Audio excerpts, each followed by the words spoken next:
would like to call the school board meeting for May 21, 2019 for the Des Moines Public Schools to order. Please take the roll. Mr. Barron. Present. Ms. Bradley. Here. Ms. Langford. Ms. Ellsburn. Here. Ms. Delagardelle. Here. Ms. Caldwell Johnson. Here. Ms. Anderson. First item of business is approval of the agenda. May I have a motion and a second to approve the agenda? Second. Motion by Ms. Caldwell Johnson, second by Ms. Bradley. Please vote. Motion passes 6-0. Next item on our agenda is approval of minutes for May 7th, 2019. May I have a motion and a second to approve the minutes? So moved. Second. Motion by Ms. Delagardelle, second by Ms. Anderson. Please vote.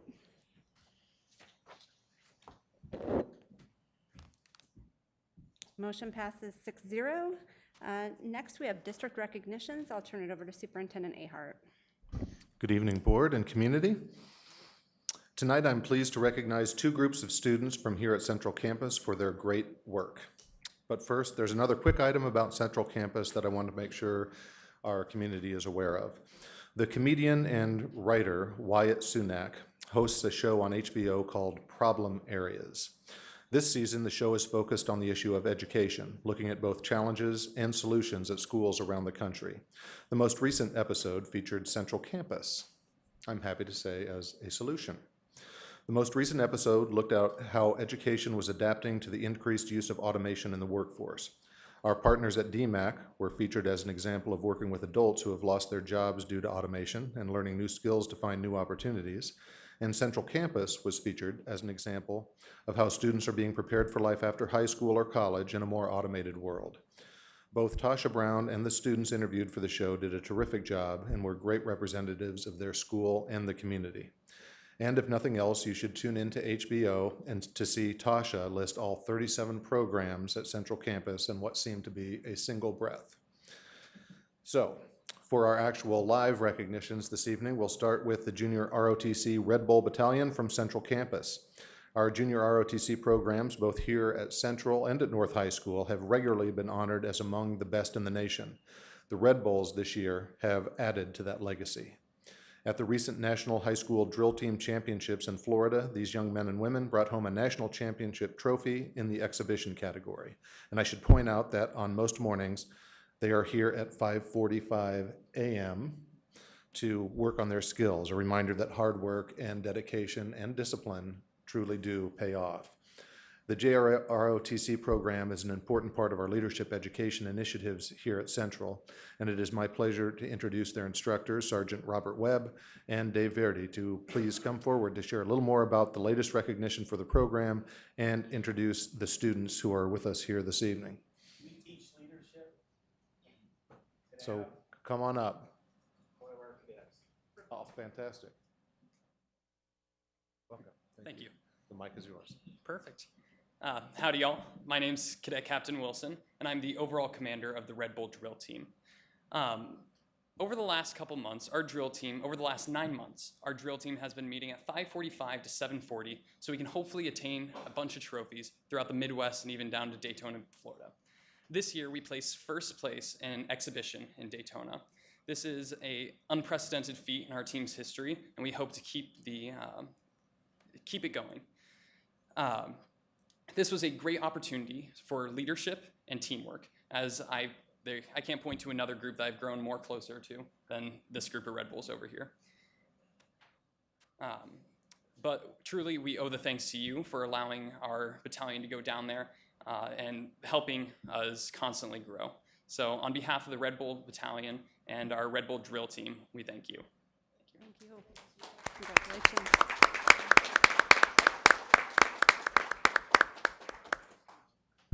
I have to assume their name is Red Bull because they have to get up so early in the morning. I think their name preceded the beverage, but yes, inspired perhaps the branding. Okay, so another area of leadership developed at Central Academy is in education and supporting the next generation of teachers through programs such as Dream to Teach under the direction of Ms. Kate Peterson. Early this year, Students in the Youth Voice for Equity and Social Justice course selected an issue or topic that they felt represented an inequity at their home high school. Using the skills learned in class, they then did surveys, made observations, and conducted interviews as part of their research, which was then analyzed to develop recommendations for administration on issues ranging from school safety to grading and attendance to gender issues and more. Those findings were recently shared with several district leaders, and we want to make sure the entire school board has a chance to hear the compelling work of these students. As you know, equity is a top priority for DMPS, as we were recently honored to receive major national recognition for our efforts. However, we know that that work is never complete, and we must make sure that we hear the voices of those most directly impacted by the decisions that we make, our students. So, Kate, if you'd come up here and please introduce your students with us this evening, and then we'll turn the podium over to them. Ms. Peterson, young ladies, thank you for being here. Thank you. All right. Okay, thanks. Good evening. It has been such an honor and privilege to work with this class. I have learned so much from them, and I've been inspired not only by their being able to pinpoint and articulate the inequities within their schools, but more so their desire to collaboratively work with adults in the district and the creative solutions that they have come up with. I just want to thank the district for offering this space, for offering the class, and for inviting us here tonight. It means so much to us. I have 4 students that want to speak with you. One is going to give a brief overview, and then the remaining 3 will give a very short presentation about their topic. So thank you. Balat, do you want to do an overview for us? Thank you. Good evening. My name is Balat. Thank you so much for inviting us here today and listening to a couple presentations from our Youth Voice for Equity and Justice class. It is very important to us that our voices are being heard and considered. When we began this class in August, we started exploring our complex social identities, including race, ethnicities, culture, experiences in school, personal lives, and have learned so much more about each other. We also discussed inequities we have experienced in school and in our lives, and ideas on how and where to make change. These topics helped us with the research project that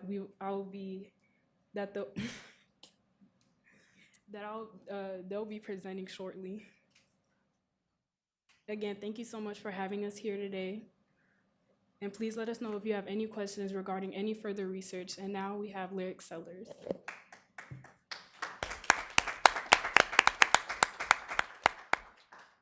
Good evening. I am Lyric Sellers, a freshman at East High School. When we were first told to choose a topic, I immediately knew what mine would be. I mean, I had been preaching it for years. Now that I have this opportunity to share my ideas and work with people who can help me make change, let's get preaching. You see, my question for research was, how much input do students, teachers, and families have on the decisions being made in our schools and in the district? I chose this topic because as much as we have to say, it often feels like we don't get much of an opportunity to present our ideas and opinions. You want what's best for the students, you want what's best for the teachers, you want to accommodate families in the best way possible, then ask them, include them, make them a part of the conversation. Throughout my research, I asked questions regarding how included people felt in the school community. I also asked them what they think they could bring to the table if they were asked to be a part of the decision-making conversation. It simply came down to another voice, another perspective. I'm not here to be appealing, but I'm here to be heard. We are given expectations to meet and numbers to excel, but we're rarely included in the conversation regarding our education. When interviewing people, I focus on the 3 big changes I've heard to be the most inconvenient: SRG, next year's school schedules, and the new start times that were implemented this year. While there was some positive feedback, it was completely outnumbered when it came down to the negative ones. I used a graph to represent student opinions of SRG. There was some good feedback, but my biggest concern was the lack of understanding. Many students didn't even understand the intentions of this grading system. They could only provide examples with their personal experience with it. Many students blamed it on their teachers' lack of explanation, but when interviewing teachers, they also expressed that they had a lack of understanding. This is where communication is key. Without communication, we have no community. And without community, we have a dysfunctional school system. Enough with problems. Let's talk solutions. We need a chance to be the facilitators. We need student and teacher-led meetings. We need opportunities to share our concerns, our suggestions, and our experiences. We need to allow parents to come in and explain what's working and what's not. With regards to the suggestions, we have to create an open and safe environment where people are okay with being honest and aren't afraid to address a problem. Looking back at my research, one of my biggest concerns were how hesitant teachers were to speak on their truth to the leaders of the district who are supposed to have their best interest at heart. Even after telling them it was anonymous, some said things like, "Good, now I can be honest," and some were still hard to get on board. With struggle comes room for improvement. Struggles are good. Struggles are necessary. They create opportunities for students like us to step up. Our world is afraid of change. Most of us aren't even sure we're capable of it. That's why history repeats itself. The moment we go the non-traditional route while seeking improvement, our world goes crazy. Because as a society, we lack faith. We lack faith in ourselves, and we lack faith in each other. So let's stop being afraid of change. Let's stop being afraid of conflict. Talk to us, talk with us, and together we'll improve. Thank you.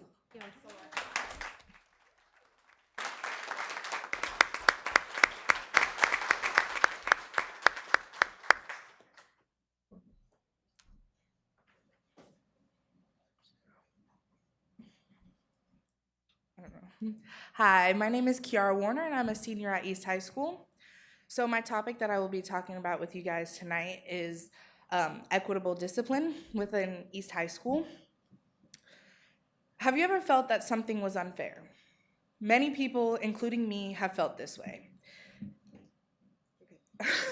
This is one of the reasons why I decided to research equitable discipline at East High School.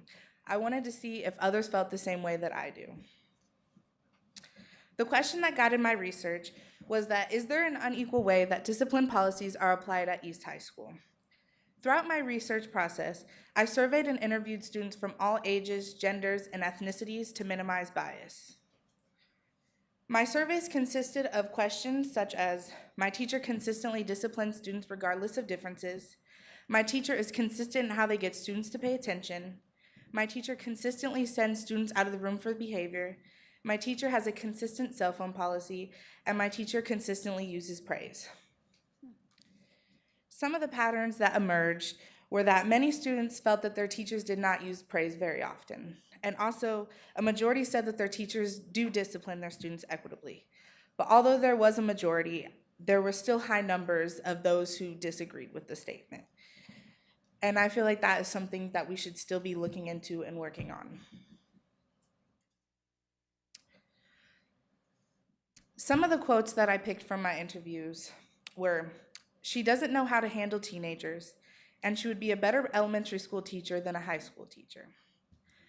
When I was asked further about what the student meant when they said that, they told me that their teacher treats them as if they were little kids and that they don't know anything about the topic.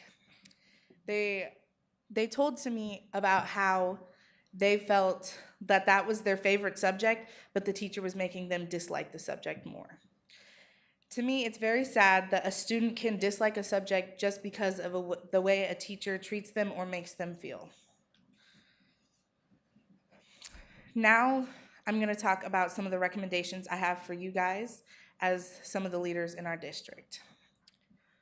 The first recommendation I have is to use professional development time to discuss with teachers about effective ways of praise. Me personally, I'm in the Urban Teacher Academy class at Central Campus, and I've been working with kindergartners. I just ended my internship with them, and one of the things that I found working with them is that they always need praise and they always need validation, and I feel like that never goes away. Doesn't matter how old we are, it's something that motivates us and makes us feel good about ourselves. And I feel like teachers aren't really using praise as often as they should be with their students. Another recommendation I have is to revamp policies every year, but also including student voice in the policymaking and also in professional development time. And one of the other recommendations I have for you guys, this may seem a little bit crazy, but we have grading scales for us, and I was thinking that we could have grading scales that students can use on teachers to talk and to grade teachers on how effective they were with their practices. I feel like that would keep teachers to stay mindful and to remember that they are being watched, kind of, but like to remember that their students know what's going on in their classroom and that other people in the district can be aware of how they're treating their own students. This kind of brings into my secondary source. I read the article, Mindfulness Helps Reduce Unequal Discipline by Zaretta Hammond from the Teaching Tolerance website. In that article, Hammond discusses how being mindful about your biases before disciplining a student can decrease inequities. Personally, for me, being a teacher, this has been a wonderful, wonderful project to work on. So I can see how in the future I can remember to be mindful about myself, mindful about all of my policies, and just to treat my students the way I would want to be treated when I was a student. Some of the questions that came up in my research that we can further talk about is there training on discipline during professional development time? Also, who is doing the training? Is praise brought up in professional development? Is the administration checking in on discipline in the classroom? And if my survey was handed out by someone in the district or a teacher, would it have been taken more seriously than it was with me? If you guys have any questions, just feel free to let me know. What'd you say?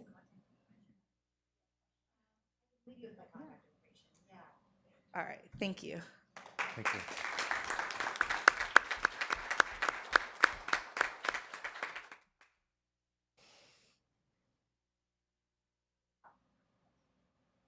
Sorry.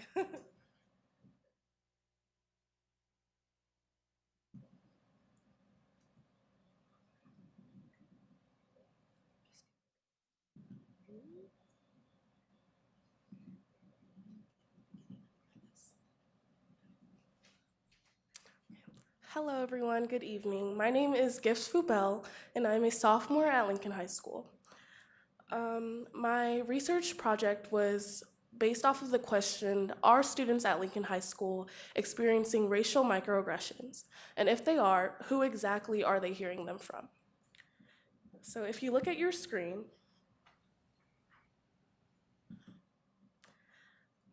here's why I chose this topic. So all my life I've been told, oh, you're so pretty for a black girl, or you're such a cute little brown skin. Also, in the picture on the left, that is my mock trial team that recently won second in the state.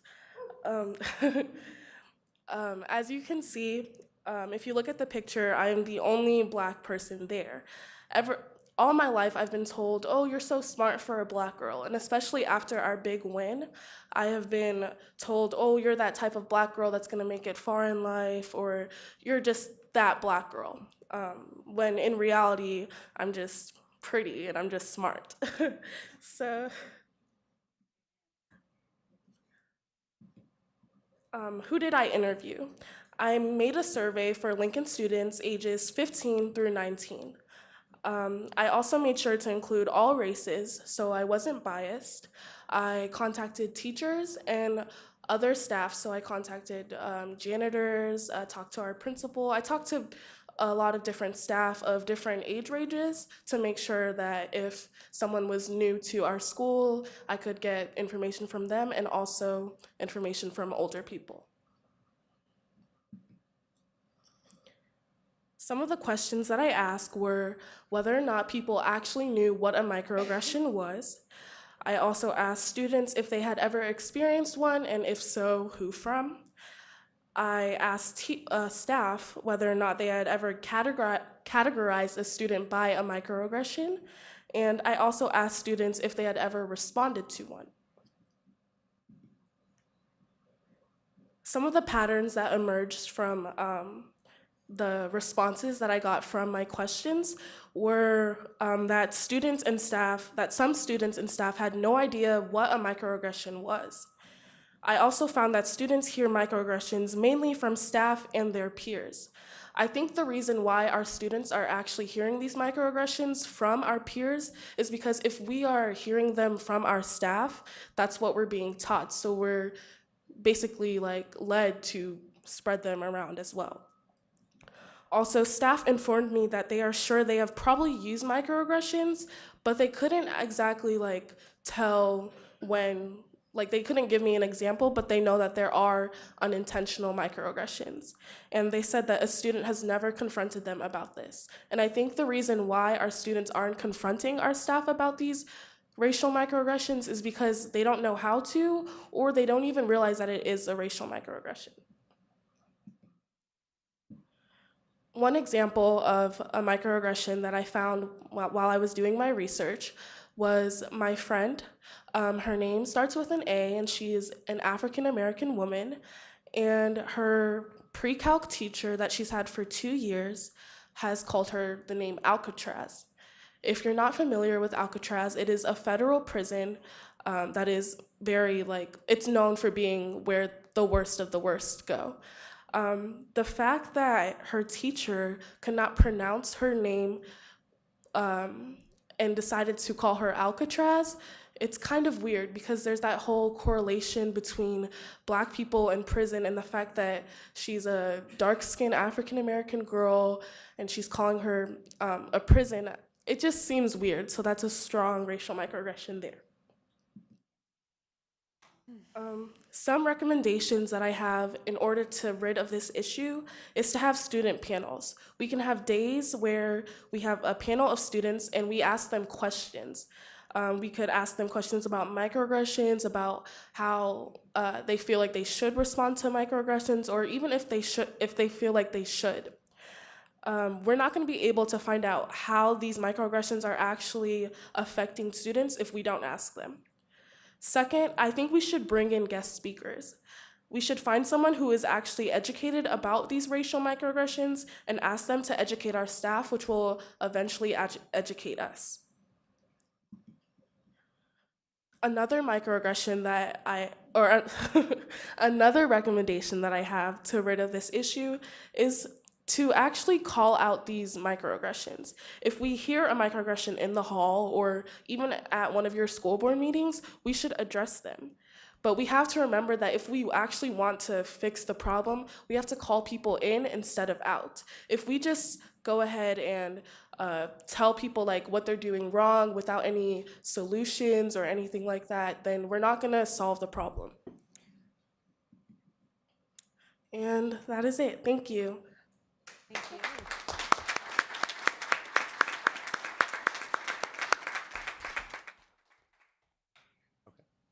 That's it.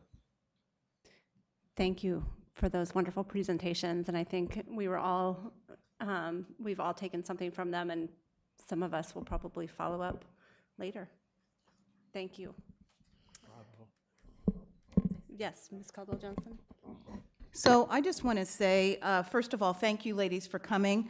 But I would like to recommend that we consider having a student-led session by some of these students at the Culture and Climate Conference, because I think there are so many real stories and examples being shared that I think our teachers could learn from. But more importantly, really lifting up student voice in that context, I think is exactly where we can have the greatest impact. So thank you for being here. But more importantly, let's talk about how we make that happen. Thank you, Terry. Thanks. Okay.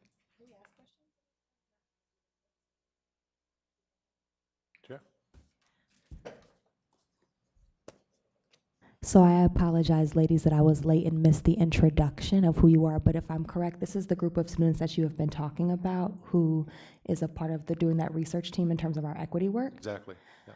So how have their findings, because I know you were talking about using this group to influence decision makers within the district, how have their findings been integrated into the work that you all are doing on a district level? Well, they've just shared their reports about a week and a half ago, and so we're taking all of the data that they've, and there are a wide variety of topics, as these young women will tell you, but there certainly are some common themes, and so we're presently in the process of integrating that into the professional development that we'll be doing with all of our staff for next year.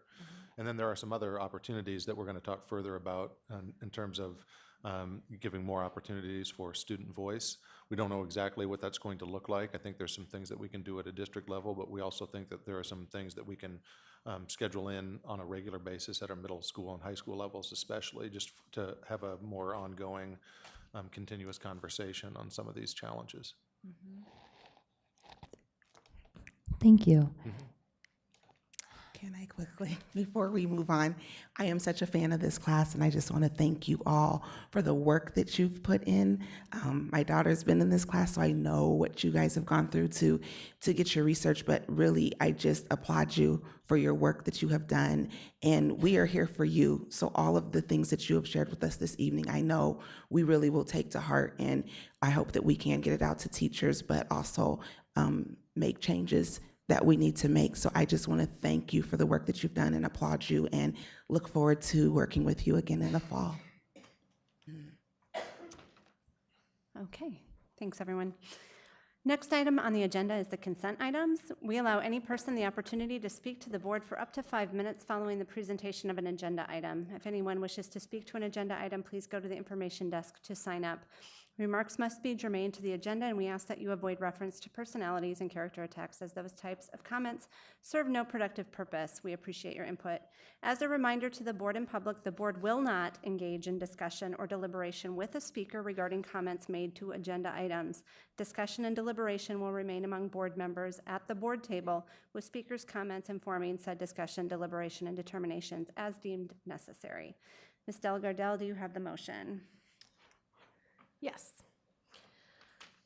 I move that the board approve the consent items in accordance with the recommended action for each item on the consent agenda, including bills previously authorized, certified, and approved for payment by the board secretary in the amount of $4,052,289, and procurement card transactions in the amount of $582,511.73. May I have a second? Second. Motion by Ms. Delgardelle, second by Ms. Caldwell-Johnson. Any discussion? Please vote.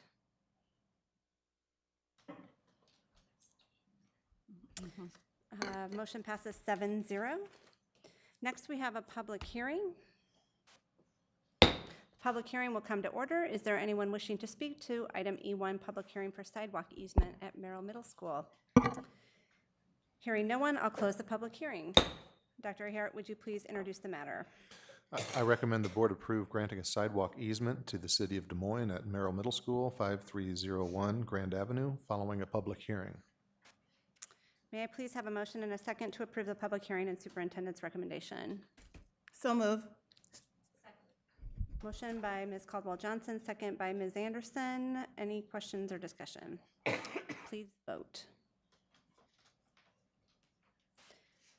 Motion passes 7-0. Next is another public hearing. Public hearing will come to order. Is there anyone wishing to speak to item E2, public hearing for natatorium ADA upgrades at Roosevelt High School?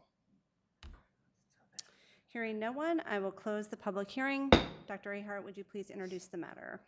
I recommend the board review the proposed plans and specifications prepared by Wells Plus Associates for ADA upgrades to the natatorium at Roosevelt High School, hold a public hearing, and approve the plans. May I please have a motion and a second to approve the public hearing and superintendent's recommendation? So moved. Second. Oh, boy.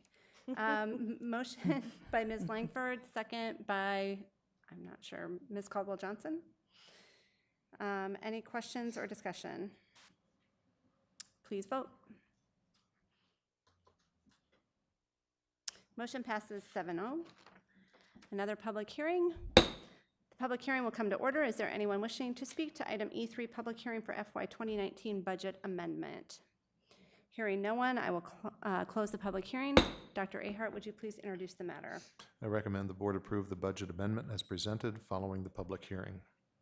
May I please have a motion and a second to approve the public hearing and superintendent's recommendation? Motion by Ms. Anderson, second by Ms. Delagardelle. Any questions or discussion? Please vote. Motion passes 7-0. Next item on the agenda is item F1, open enrollment, late application for denial. Superintendent Ahart, would you please introduce this item? Yes, there's a deadline for open enrollment applications set by the state. Late applications can be entertained by the district, and if certain special exception conditions are met, we grant those. What you see on your agenda tonight is the one case that, since the last board meeting, that has been denied. May I please have a motion and a second to deny the open enrollment late application listed for item F1? So moved. Second. Motion by Barron, second by Caldwell Johnson. Is there anyone here to speak to this item? What is your name? We have for the item 2, we have a number for this item though. Okay. Any questions or discussion among the board? Okay, we have a motion and second on the floor. Please vote.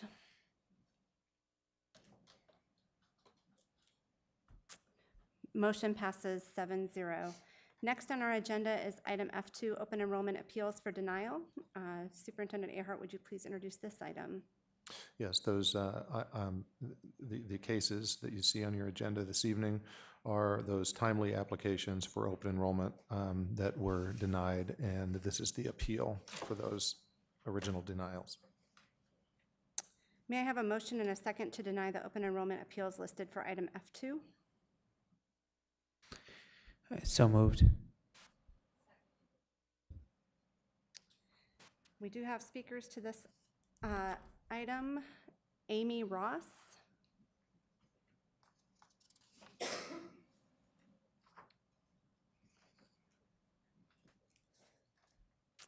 Good evening. Good evening. My name is Amy Ross, and our family lives at 457 East Burnham Avenue in Des Moines. We began our open enrollment process October 15th, 2018. We have complied with all the requests from Des Moines Public Schools in a very timely manner.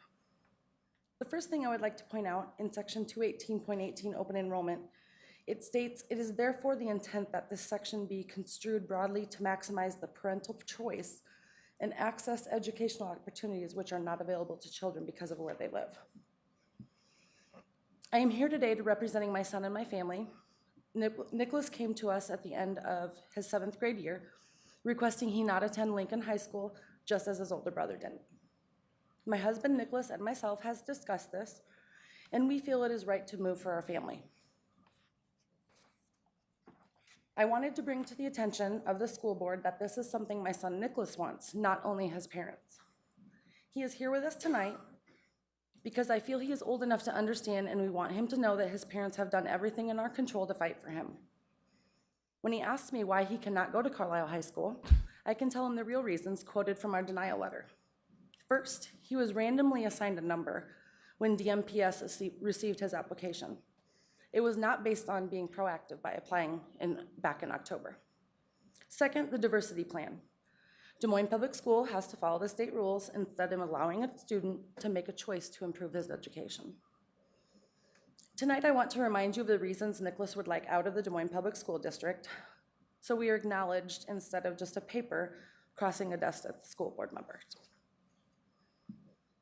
Topic 1 is Nicholas performing better in smaller groups. Des Moines Public Schools cannot accommodate this as their enrollment's just too high. The distractions of kids misbehaving and teachers dealing with this hurts others' learning abilities. I have seen this firsthand on days that parents are invited to the classroom and are chaperoning for field trips. Teachers have to stop teaching to reprimand the students way too many times.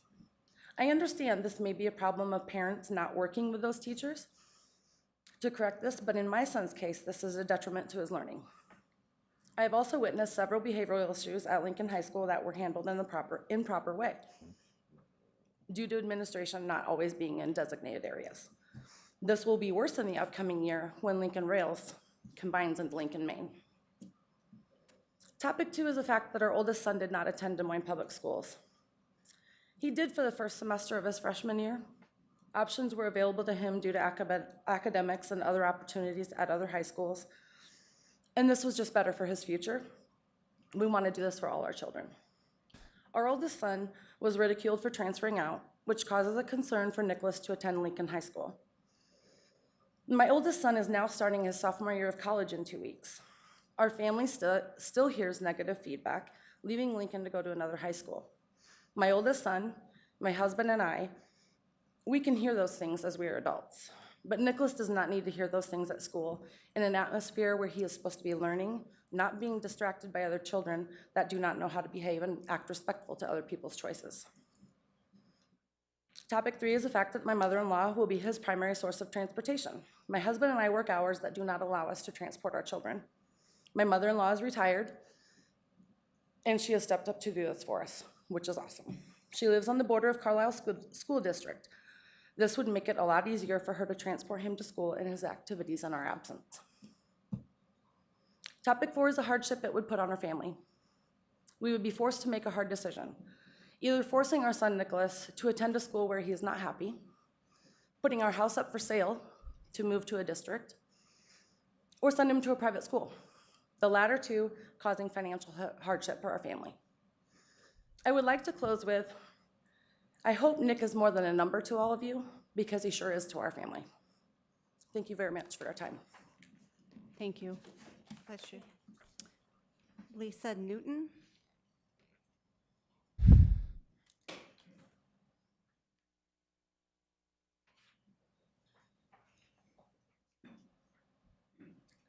Good evening. My name is Lisa Newton. I live at 351 Chrissy Lane in Pleasant Hill. Both of my daughters attend Pleasant Hill Elementary School. They have gone there. I have a 5th grader that has been there since kindergarten, and I currently have a 1st grader there.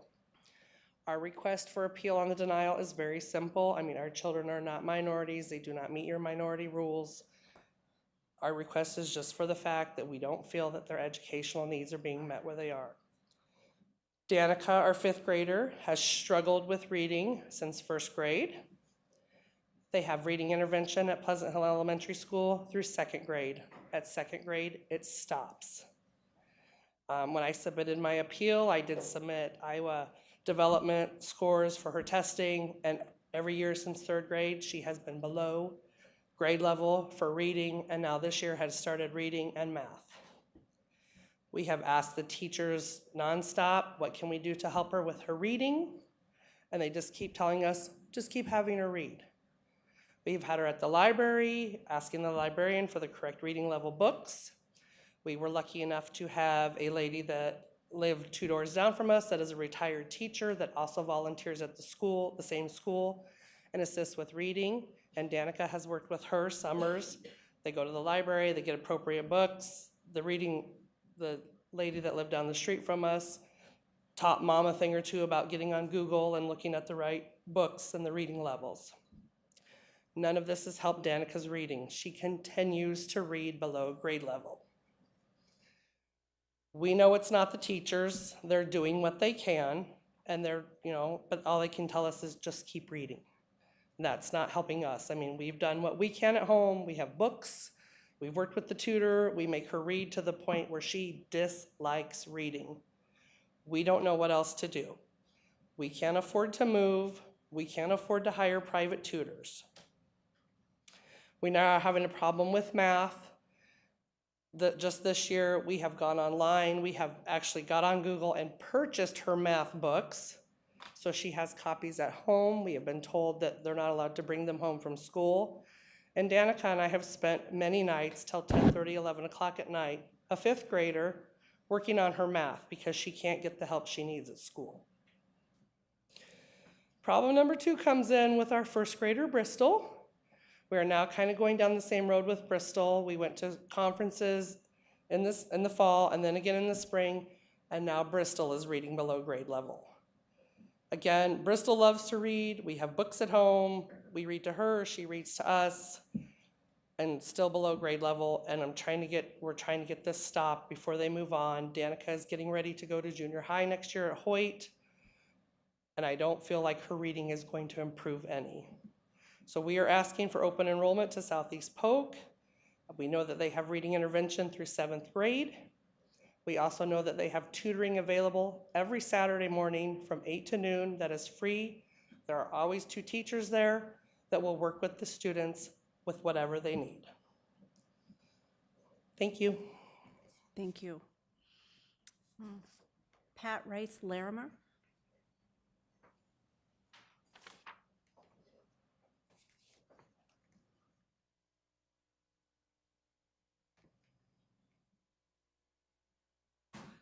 Good evening, school board members. My name is Pat Rice Larimer. This is my son, Jack Rice Larimer. We live at 3401 Twana Drive in Des Moines. I'm here to appeal the decision that denied the application for open enrollment to Johnston School District. I sent a letter to the board, so hopefully you have been able to see that to get all the information. 3 minutes isn't enough time to relay all my concerns. In 2016, throughout the school year, in that school year, Jack attended Meredith Middle School. Before that, he attended Mount Olive Lutheran School, but because of the tuition, we had to send him to public school after that. The school year started out great, and then right after the presidential election, it was announced over the speaker that any students that wanted to walk out in protest may do so. Jack was 12 years old at the time, didn't know about politics and all this and that. He chose to stay in the classroom while the other students walked out. Since that time, he started getting bullied, and I mean bad bullying. He was called names that I don't want to repeat here. Because of this, he started having high anxiety, panic attacks. He was terrified to go to school, and every day he begged me not to send him to school. Now, I want you to know that Jack's a nice kid. He gets good grades. He's respectful of everyone, of the teachers, his peers. He's respectful for everyone. I talked to the principal of the school many times, and they said they'd keep an eye on it, but it still continued. The following year, he returned to Mount Olive Lutheran School. I worked 3 jobs to afford the tuition to keep him and his brother in the Lutheran school. He graduates tomorrow night from 8th grade. His assigned school for high school is Hoover, and he's terrified of going to that school. Last year, when there was a shooting at the homecoming game, again, another panic attack. He's been in counseling this school year, in therapy, and he's learned coping skills to deal with the stress and the anxiety, but he still continues to have them, and his primary care physician has recommended that he return to therapy. We asked for open enrollment to the Johnston School District because the Johnston school bus goes right by our house mornings and afternoons. If we lived 2 blocks east, we would be in the Johnston School District. Jack has spent many years with his classmates at Mount Olive, and he considers them his best friends. Many of them will be attending Johnston High School. They are aware of his anxiety, and they're very supportive of him, should he have an anxiety attack.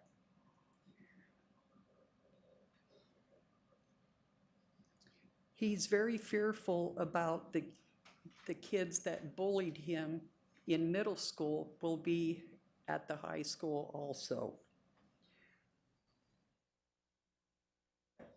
We are not blind to what is going on with children who are bullied and the mental illness and lives lost to suicide that it has caused.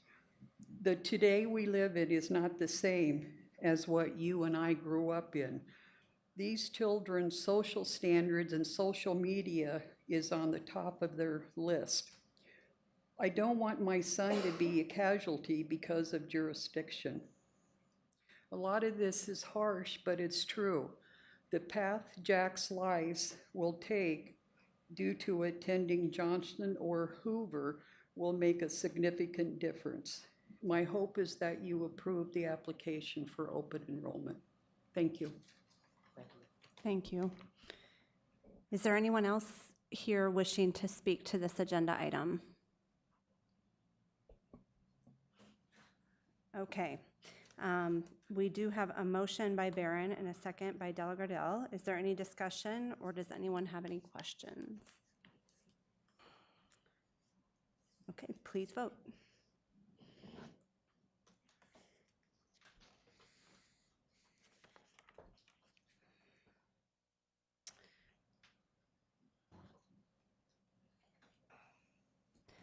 Motion passes 4-3. To the parents who spoke tonight, thank you for coming to speak on behalf of your students this evening. Parent involvement and child advocacy are key factors influencing a student's scholastic achievement. We applaud you for your dedication to and passion for your students' educational success. Open enrollment is a state program governed by the Iowa Department of Ed and regulated by state code, which provides parameters each district must use when making decisions regarding requests for open enrollment. The Iowa Department of Education instructs each district to determine whether it has the capacity to meet the student's educational needs. Regarding your request of open enrollment out of Des Moines Public Schools, it has been determined that the Des Moines Public Schools can meet your students' needs, and therefore the board has voted to deny the request. Associate Superintendent Matt Smith will follow up with you now, and a representative from the Des Moines Public Schools Open Enrollment Office will contact you within 24 hours to discuss exactly how we can meet the needs of your student and continue to support their growth and achievement. Thank you again for taking the time to be here tonight.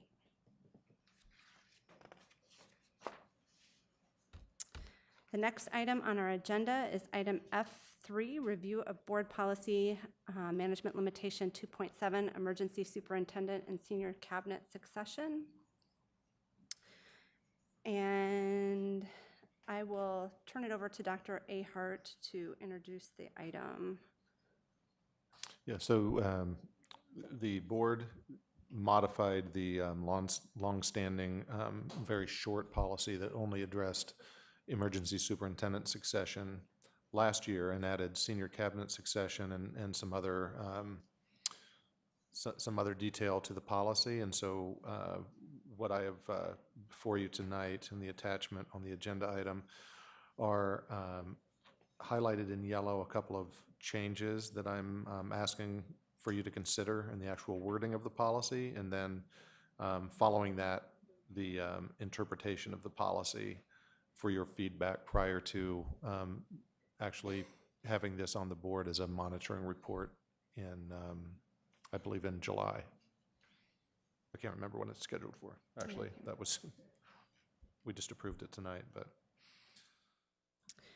So this is listed as a discussion/action item. Does the board have any questions or concerns about the language changes that have been suggested? Because that is actually what we would vote on, not the interpretations or the. So I guess what I would say is if there's any issue that anyone has with those operational definitions or interpretations, this would be a time to talk about those as well, and then talk about whether or not the policy as it is gets to where we want it to be before we, if there's additional modifications that should be made on our part. So does any? I have one question. Yep.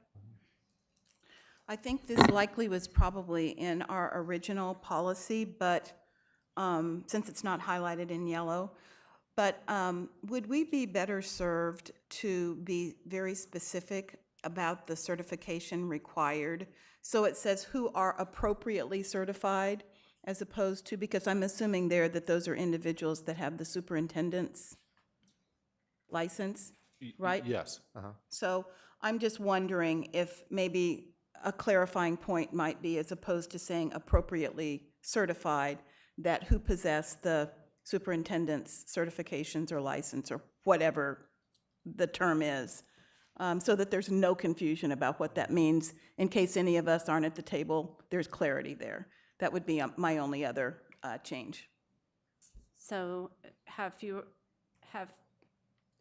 so the Have fewer superintendent shall than- not have fewer than 2 cabinet members, at least one of whom is a member of the senior cabinet who Possess the, the Iowa superintendent license, is that the correct term, Tom? Yeah.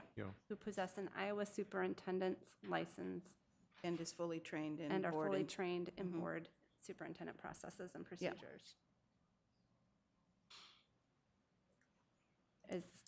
Are we okay with that language added? Do we want to do that, or?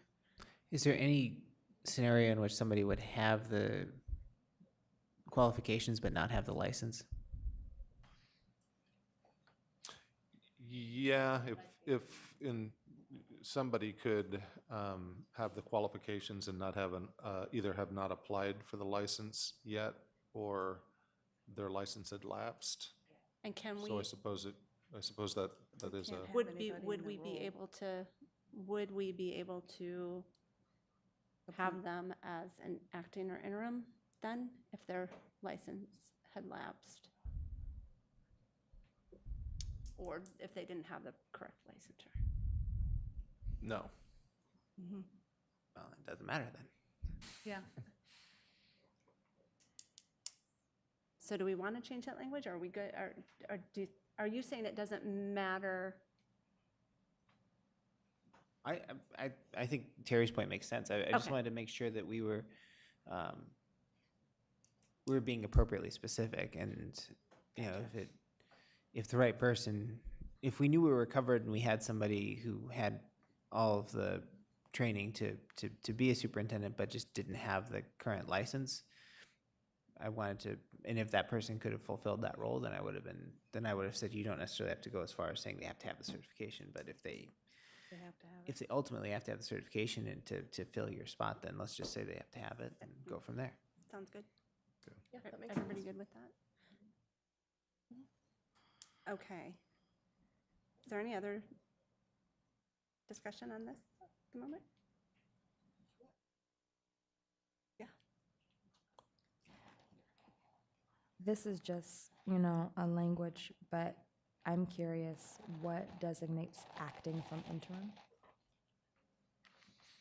I tried to make a delineation between acting and interim, and I'll just use my particular circumstance. 'Cause it was really more it refers to longevity in the temporary holding of the position. So for instance, when I stepped into the superintendent's chair initially, it happened at noon one day when the former superintendent had resigned. So because that was an immediate action that the board hadn't been in a position to plan for, I became acting because I was named, and then the board had an opportunity to say, okay, now we know we're going to have an extended absence by the originally hired superintendent, and they decided to name an interim superintendent that they knew was going to be in place for longer than a few days or a week. And so then I was named interim superintendent. And so what I foresee is, for instance, something may happen to the superintendent or one of the cabinet members where we don't know what the prognosis is, for instance, or we're uncertain as to the status of that person. So we may immediately move to naming someone acting, and then when we know more about whatever is getting in the way of this person performing service, we might know, it was just a fluke, and the tests were run. They'll be back at work on Monday. we can just keep somebody enacting for, you know, a period of, a short period of time, a few days, for instance. If we know somebody is going to be out for an extended period, we may need to move to interim. It's really just sort of to suggest the length of time that somebody would be serving in that role. Understood, thank you. And I'm not sure if it's helpful or not. I was about to say, it's a distinction. Yeah. But- That makes sense, thank you. Yeah. Tom, one other quick thing. You do define senior cabinet, you don't define cabinet. Oh, I do not. Yeah. Do I? Okay, good call. So I need to define cabinet. Yeah, I made that change, recommended that change. Yeah, we and then talked didn't about define that, it. and, Yeah. yeah. Any other discussion? Okay, may I have a motion and a second to approve the revised policy language for management limitation 2.7, emergency superintendent and senior cabinet succession with the changes made in yellow, as well as replacing who are appropriately certified with who hold Iowa superintendent licenses, or something. Does that sound good? And are fully trained in board and superintendent processes. Move approval. Thank you. Second. Any other discussion? Okay, please vote. I'm sorry. Oh, Just to clarify, we can approve the policy without Tom needing to have all the definitions in place, correct? yes. Okay, I just wanted to clarify because we Yep. did have a forgotten one, so perfect. I'm good now. Okay, thank you.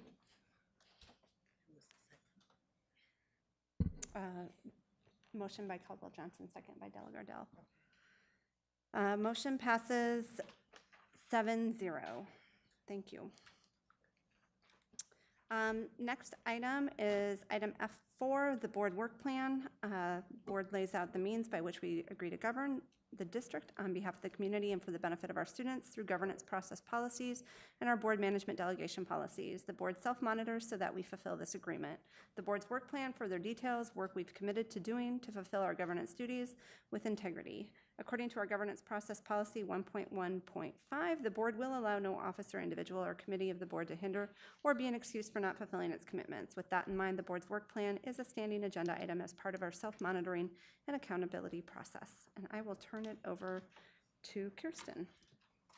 We don't really have a lot of things here as we head towards the end of our fiscal year, but the two big things that are continually that we have some updates on. I know you said you have some updates on the community workshop, Cindy.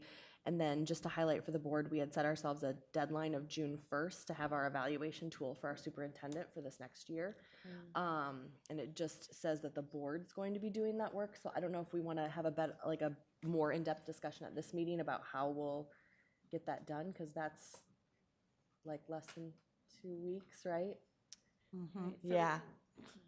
We can choose to discuss that right here, right now, Oh, or we okay. can do it in work session. Okay, but just highlighting for the board, that Yeah. that deadline, and then, I do have one thing as well. oh, about that, or? No. Okay, and then there are lots of things that are done that I just didn't move to the done tab, so I apologize about that. I will get that cleaned up prior to our June meeting. And then the treatment of parents, owners, and volunteers, we don't really have a deadline on that, but I know, or are we already working We're on that? done. We're done, okay, never mind. I lost track of my due Done dates. tonight. We're done. Okay, that's it, sorry. Thank you. I do have one update on the external monitoring. So I sent everyone a document that AJ referenced me back to. Over the course of several years, and the document that I sent you as a 2015 document, the Council of the Great City Schools has set aside a variety of different KPI and benchmarking studies that they've done across a variety of areas that are operationalized within school districts. I sent that to you as a precursor to the survey that I'm going to send out, because there will be in the survey that I send you an other category. So if there are other things that you see in this document that I did not lift up in the 7 or 8 broad categories that I included in the survey, you can feel free to lift up some of those as you begin to prioritize, recognizing that there are a litany of things that are included on that list that may or may not be appropriate for our district. I thought it was really just a good point of reference for our conversation and understanding of ways that we can use existing data as a baseline for determining where we are as a district. So I will be sending the survey out to you, but in the meantime, if you want to review that document, you at least have that in front of you. And the Survey Monkey will come to you tomorrow, and you will be able to prioritize the 7 or 8 topics that are included there for external monitoring. Thank you. And then as far as the school board candidate workshops, community workshops, I have, and we'll hand out to you, this is something from the School Board Association that reflects the changes that are coming. As we know, it was changed in code that our elections will no longer be in September and will now be in November. So these are the dates of for filing nomination papers and everything else that follows that. Based on that, we would look to have a community workshop for board candidates and anybody else who's interested in learning how the school board works sometime prior to that August 26th date. Next board would be available to do that, I know for sure, on Saturday, August 10th. And they were also going to look at some other dates and Saturday dates in August as well, but August 10th right now is looking promising. And that would also be something that we need to talk about as well, because that is not, if we indeed want next board to come and do that for us, it is not a part of their original contract with us, so there might be some additional fees to get them here, like airfare, lodging, so. After which date? I'm sorry. August 10th? August 10th is looking most promising, yep. Okay. Yep, and so once I have more, once they follow up on those additional dates, to see if there's any others that would work, we can see what's going to work best for the majority of us. And then I know the subcommittee too, which is Terry, Kirsten, and myself, will talk more as well as far as if there's anything additional to what they did for the session for our appointment of vacancy, if there's anything else that we think needs to be included in that. Was that a half-day session or was it a full day? No, it was a half day? It was lunch. We had lunch. It was long. I think It we was had a little lunch. longer than Yeah. half day. That's, August 10th is the first Saturday of the state fair, so Oh. just something to think Keep about. in mind, okay. Yeah. Good point. Yeah, okay, thanks. Any other thoughts on that, aside from state fair time? Okay. That's all I have. So are we good with that? Are we done with the work plan item? Yeah, I mean, there's just some items that are kind of still hanging out, but I'm assuming we don't have an update on meeting with city council. No. Okay. That's still I'm working on it. with Tom We're and. still working on it. and- Okay. and Yep. Scott, yep. All right. Okay. All right. The next on the agenda are informational items for the board's review, preliminary plans for various school improvement projects, and the board budget quarterly update. Then we have items of privilege, and for my report, I just want to say congratulations to the Des Moines Public Schools class of 2019, and tell them to enjoy graduation weekend safely. Do any other board members have comments to share? I have one. So I had the pleasure last Friday of attending the Sisters for Success event at Franklin Junior High and serving as their keynote speaker. And just huge hats off to Deb Alexander and everyone that had a role in coordinating that event for the young ladies and their families. They did a great job. It was really pretty much student-led, and for many of those young ladies, it was their first opportunity to come before a group to speak. But they did a phenomenal job, and the training and development that's taking place with Sisters for Success is something that I think we can all be very proud of. So thank you to Deb and to all of the other folks that made that possible. It was a wonderful evening. guess I do have one more thing to mention. I did get invited late this afternoon to breakfast with Beto O'Rourke tomorrow morning, and believe I might be attending. So just as an FYI for that. Fun. All right. And I will turn it over to Dr. Ahart for the superintendent's report. Thank you. I want to echo our chair's wishes for our graduates, and please be safe as you close out your career with DMPS. And then second and lastly, I would like to introduce our new Chief Human Resources Officer, just fresh off her, what is now 2 weeks in the district, Miss Lilia Alvarado. Lilia?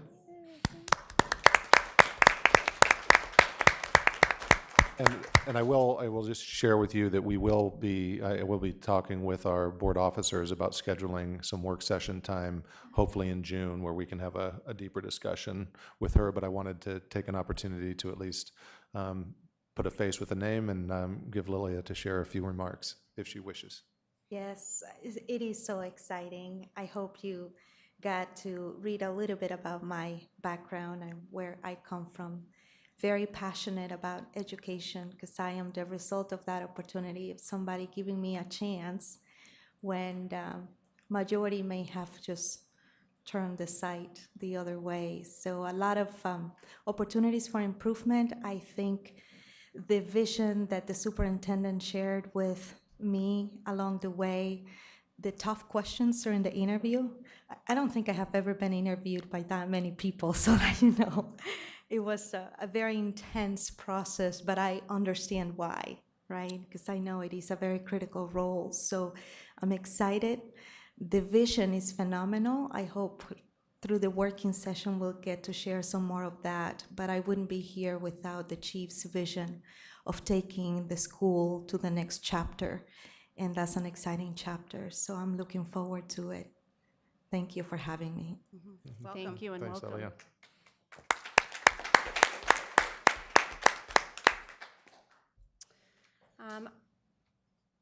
Anybody else? Okay. Meeting is adjourned. We'll hold our work session in approximately 5 minutes.